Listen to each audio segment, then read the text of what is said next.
सप्तसिंधु सभ्यता के इस सत्र में मैं आपका स्वागत कर रहा हूँ। मैं राजू स्वामी, पुरालेखविद। आपका परिचय सप्तसिंधु सभ्यता की मुहरों पे उत्कीर्ण संकेत चिन्हों से करवाऊँगा। उसका वाचन होगा, पाठन होगा, एकदम सरल विधि से, वर्ण योग के माध्यम से।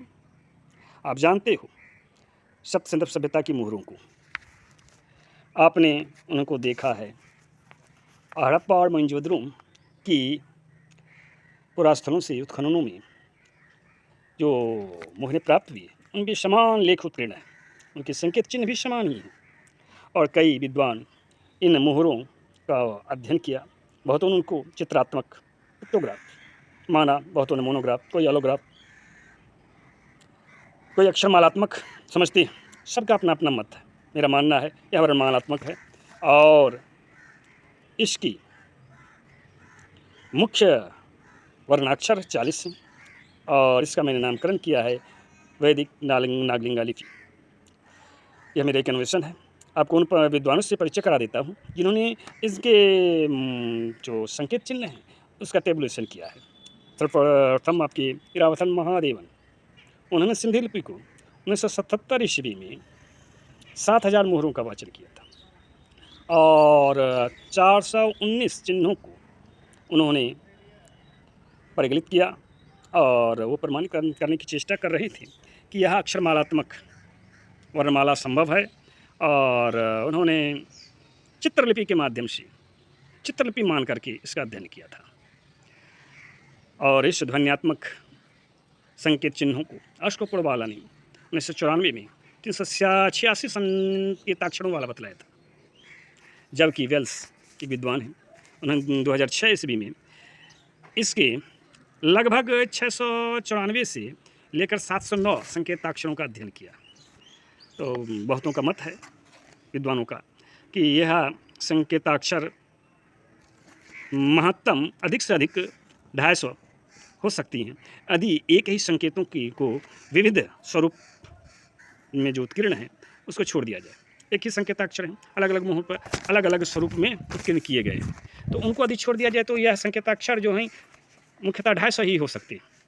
प्रसिद्ध पुराविद SR राव सिंधु लिपि में पहले 390 चिन्हों वाली संकेताक्षरों का खोज किया। कालांतर में वे बताते हैं कि यह सिंधु लिपि 40 वर्णाक्षरों वाली रही होगी और जब सिंधु सभ्यता नष्ट होने लगी 2000 ईसा पूर्व के पश्चात, 2000 ईसा पूर्व से 1500 ईसा पूर्व के मध्य में परवर्ती हड़प्पा युग में बस इसके मोहरों पर 20 ही संकेताक्षर प्राप्त होते हैं। तो ये उनका अध्ययन है। तो आइए अब हम अक्षर मालात्मक इन संकेत चिन्हों का वाचन करें जो वास्तव में लोगोग्राम हैं, शब्द संकेत हैं, शब्द संकेत हैं, वर्ण योग है और जिनकी मुख्य वर्णाक्षरों की संख्या मात्र 40 है।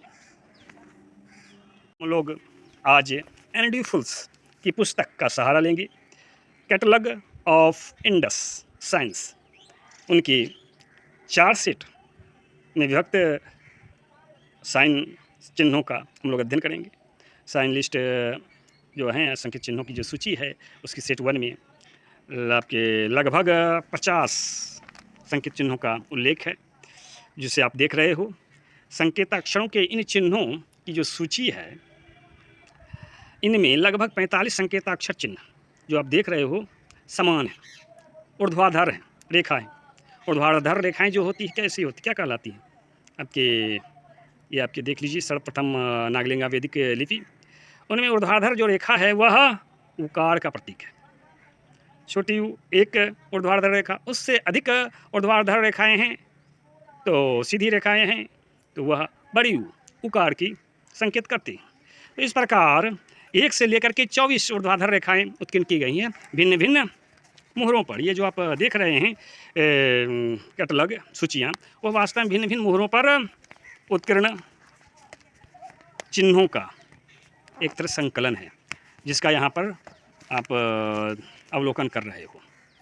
यदि वैदिक नागलिंगा लिपि के वर्णाक्षर के माध्यम से हम इन संकेत चिन्हों का अध्ययन करें तो क्या पाते हैं? पाते हैं यह कि यह ओंकार उपासना परंपरा जो वैदिक युग में प्रचलित थी उसकी ओर संकेत करता है। आपके संकेत चिन्ह संख्या 59वां ऊर्ध्वाधर रेखा ना होकर के त्रिक रेखा है, जो वैदिक नागलिंगा वर्णाक्षर रकार का वाचक हैं, र र र। जबकि सेट 1 की 1 से लेकर के 43 तक की जो संख्याएं हैं उसमें वर्णित जो संकेत चिन्ह हैं आप देख रहे हो, ओंकार, ओंकार का संकेत करता है, ओंकार वाचन का संकेत करता है। और यह ओंकार जो है 3 संकेत, 3 चीज़ का अर्थबोध रखती है। पहला, एक तो ओंकार, उकार जो है ओंकार का वाचक होता है। दूसरा सर्वनाम आपके उकार, सर्वनाम उकार का तात्पर्य क्या हुआ, औ वो उसका, और एक अव्यय उधर उसी दिशा में।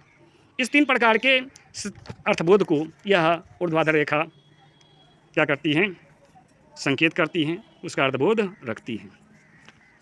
अब आइए उन वर्णाक्षरों का पठन करें, उन संकेतों का पठन करें जिनमें एकाधिक वर्णों का योग है। यहाँ पे आपके गकार वर्णाक्षर और उकार वर्णाक्षर से संपन्न सेट 1 की 44वां संख्या की संकेत चिन्ह हैं। यह गकार और उकार वर्ण योग मिलकर के शब्द का निर्माण करते हैं। गौ, गु नहीं गौ, उस समय की यह सम उच्चारण होते हैं, इसका उच्चारण गौ, गकार और उकार गौ, गौ अर्थात गौ, गौ यानी गाय। कई अर्थ होते हैं संस्कृत शब्द को उसमें गौ की, सूर्य, चंद्रमा, रस, जल, सरस्वती, बाण, भूमि, इन सबों का एक तरह से कहिए पर्याय है गौ।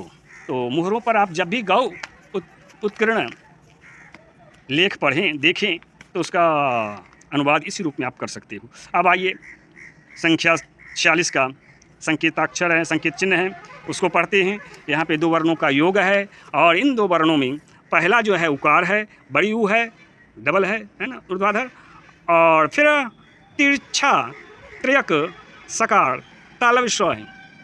त्रिक तालव्य स्व का तात्पर्य यह है कि आपके त्रिशूल के जैसा आप संकेत चिन्ह देख रहे हो, त्रिशूल के जैसा जो संकेत चिन्ह है वह तालव्य स्व प्रारंभिक काल में तालव्य स्व का प्रतिनिधित्व करता था।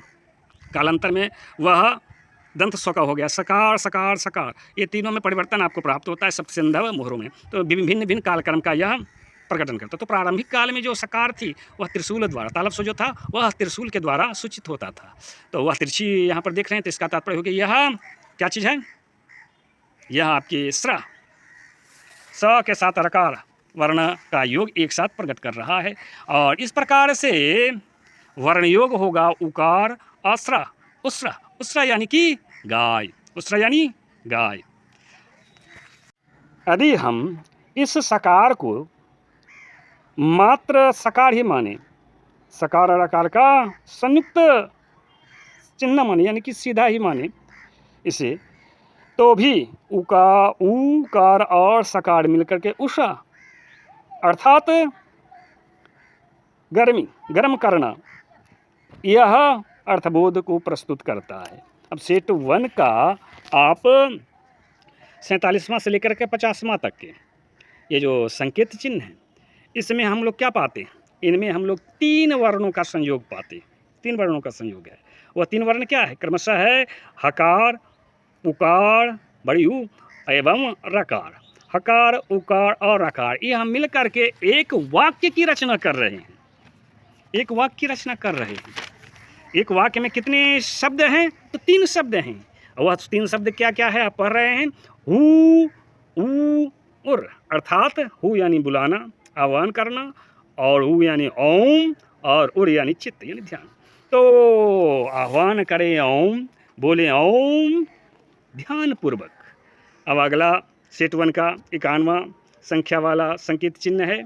यहाँ पे हम लोग वाचन करते, यहाँ पे 2 वर्णों का वर्ण योग है, डकार और उकार, बड़ी ऊ। यहाँ पे बड़ी ऊ को जो है उकार 9 बार उत्कीर्ण है, आप देख रहे हो ऊर्ध्वाधर। आप आलाप भी इसे समझ सकते हो। तो इन मिल करके जो शब्द का निर्माण करते हैं, क्रिया बोधक शब्द का निर्माण करते हैं, धातुपद का निर्माण करते हुआ है दू यानी कि दुखी होना, दूर जाना। संस्कृत शब्दकोश में आपको यही अर्थ प्राप्त होगा। अब आइए 57वां संकेत चिन्ह का वाचन करते हैं। यहाँ पे 2 वर्णों का योग है, रकार और बड़ी ऊ। मिल करके क्या हुआ, जिससे